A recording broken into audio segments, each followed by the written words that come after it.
प्रस्तुत करती हूँ।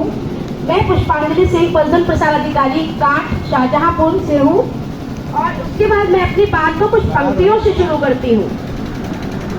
वो पंक्तियाँ हैं, आया समय उठो तुम नारी, आया समय उठो तुम नारी, युग निर्माण तुम्हें करना है, युग निर्माण तुम्हें करना है।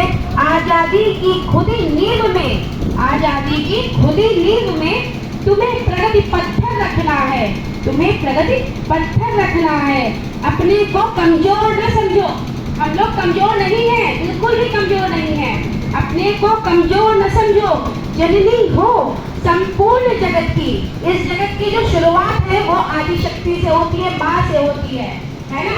ऐसा कोई भी जीव जंतु पशु इंसान नहीं है जो माँ से हटके जाए, है ना।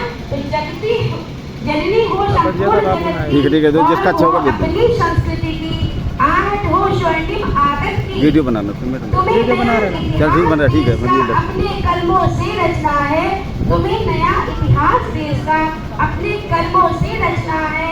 आया समय उठो तुम नारी, वीडियो बना दे, तुम्हें करना है, युग निर्माण तुम्हें करना है। सबसे पहले मैं आप सभी को महिला दिवस की हार्दिक शुभकामनाएं देना चाहूंगी। तो एक बार अपने लिए तालियां बजाइए। आज महिला दिवस है और वो भी विश्व महिला दिवस है जो हमेशा 8 मार्च को ही मनाया जाता है। कई देशों में इस दिन छुट्टी भी की जाती है ना। उसके बाद मैं आप लोगों से बताऊंगी कि ये महिला है क्या। जानते हैं आप लोग महिला क्या है? मैं आप लोगों को महिला के 2 रूप बताऊंगी, एक दुर्गा का भी बताऊंगी और एक काली का भी बताऊंगी। महिला जब दुर्गा महिला का शब्द है माँ से होता है ममता, और ही से होता है हिम्मत, और ला से होता है लाज। जब वो ममता हिम्मत लाज बनती है तो घर को लेके चलती है, परिवार को लेके चलती है और वो दुर्गा स्वरूप होती है। लेकिन वही जब उस पर अत्याचार होते हैं ना तो उसी महिला का शब्द बदल जाता है, तब वो माँ से मेहनती हो जाती है। आप मेहनत कीजिए, पढ़िए लिखिए, आगे बढ़िए, पुरुषों के बराबर रहिए, है ना।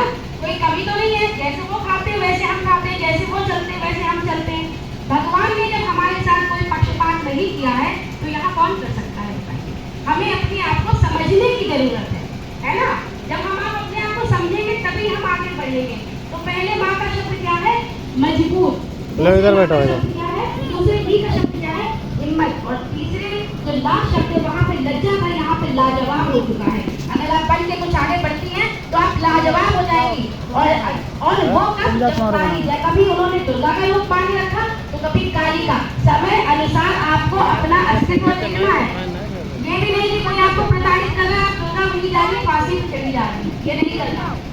अगर आपको कोई प्रताड़ित कर रहा है, आपसे कोई कह रहा है कि नहीं, आपको किसी तरह का भी आपका शोषण कर रहा है, तो वहाँ को आपको स्टैंड लेना है और वहाँ पे आपको काली का रूप रखना है, क्योंकि आप समर्थ हो। भगवान ने बराबर भेजा है, किसी चीज में कमी नहीं। अगर 2 आंखें पुरुष को दिए तो 2 आंखें महिला को भी दी है, 2 हाथ अगर पुरुष को दिए तो 2 हाथ महिलाओं को भी दिए हैं। और मैं चाहूँगी मेरे भाई लोग कृपया इसको बोलना है, आज महिला दिवस है तो महिला सशक्तिकरण के लिए ही बोलना है, क्योंकि आप या अभी आपकी बेटी, आपकी महिला, ये उस पे मैंने बोला कि किसी पे अत्याचार ना हो, है ना। दूसरी बात मैं ये कहूँगी कि महिला दिवस मनाया क्यों जाता है? महिला दिवस इसलिए मनाया जाता है, इसके पीछे क्या कारण है पता है किसी को? नहीं ना।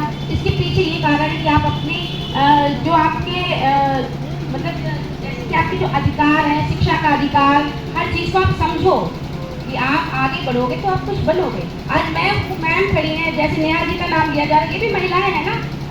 और ऐसा नहीं हम लोग काम करके नहीं आते। मैं भी घर में आई हूँ तो खाना बना के आई हूँ, सब काम करके आई हूँ। देखा जाए तो महिला पुरुषों से ज़्यादा काम करती है। पुरुष अपना ऑफिस जाते हैं, घर आते हैं, चाय बड़ी बनाई मिलती है, और हम लोग अभी मैं घर जाऊंगी तो चाय बना के पिलाऊंगी। हाँ ये सच है। और उसके साथ साथ घर का झाड़ू पोछा बर्तन सब हम लोग को देखना होता है। क्या पुरुष देखते हैं बताओ?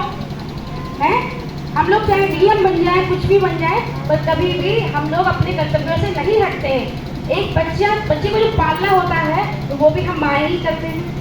बच्चा ट्यूशन नहीं जा रहा, कौन से पिता बैठ के पढ़ाते हैं? माएँ पढ़ाती है घर में। आप लोग पढ़ाते हो नहीं पढ़ाते हो अपने बच्चों को? बताइए, है ना। तो फिर जब हम लोग कमजोर नहीं है। दूसरी चीज ये, अब मैं कहना चाहूंगी कि जो महिला सब शुरुआत कहाँ से हुई? शिक्षा की। हम लोगों को शिक्षा कैसे मिली, किसने दी, किसके बलबूते पे आज हम लोग यहाँ खड़े हैं। आप जानते हैं महिला जो शिक्षा की देवी कौन है, बताइए जरा। माँ सरस्वती। क्या पुरुष है? माँ सरस्वती ही शिक्षा की देवी हैं।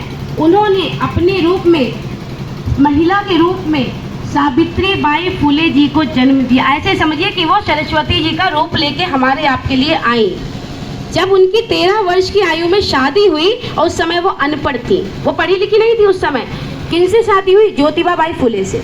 फिर क्या हुआ कि उन्होंने, वो जो ज्योतिबा बाई फुले जी थे वो समाज सुधारक थे। उन्होंने अपनी पत्नी को पढ़ाया लिखाया, एक काबिल टीचर बनाया। जब वो टीचर बनी तो उन्होंने सोचा जब हम आगे बढ़ सकते हैं तो हमारी महिलाएं आगे क्यों नहीं बढ़ सकती। वो वहाँ पे उन्होंने स्कूल में जिसमें पढ़ाती थी तो महिलाओं को बुलाती थी, उन्हें पढ़ाने की कोशिश करती थी। लेकिन ये बात जो पुरुष वर्ग था उन्हें नहीं अच्छी लगी कि अगर महिला पढ़ जाएगी, महिला सशक्त हो जाएगी, महिला अच्छे पद पे पहुँच जाएगी तो कहीं हमारा रुतबा कम ना हो जाए। उन्हें ये डर था। तो वो क्या करते थे कि जब सावित्रीबाई फुले जी जाती थी पढ़ाने के लिए तो वहाँ पे उनके ऊपर कीचड़, गोबर, गंदी चीज़ें फेंकते थे कि इनके जो कपड़े हैं सब खराब हो जाए। तो वो क्या करती थी माँ सावित्री, तो वो क्या करती थी अपने पर्स में दूसरी साड़ी रख के ले जाती थी।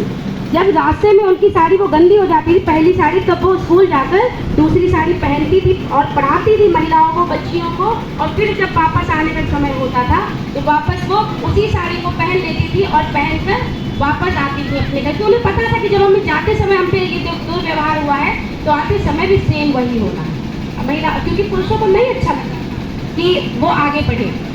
फिर क्या होता है, उन्होंने पढ़ाया लिखाया और उसके बाद में हम आप आज यहाँ हैं। अच्छा,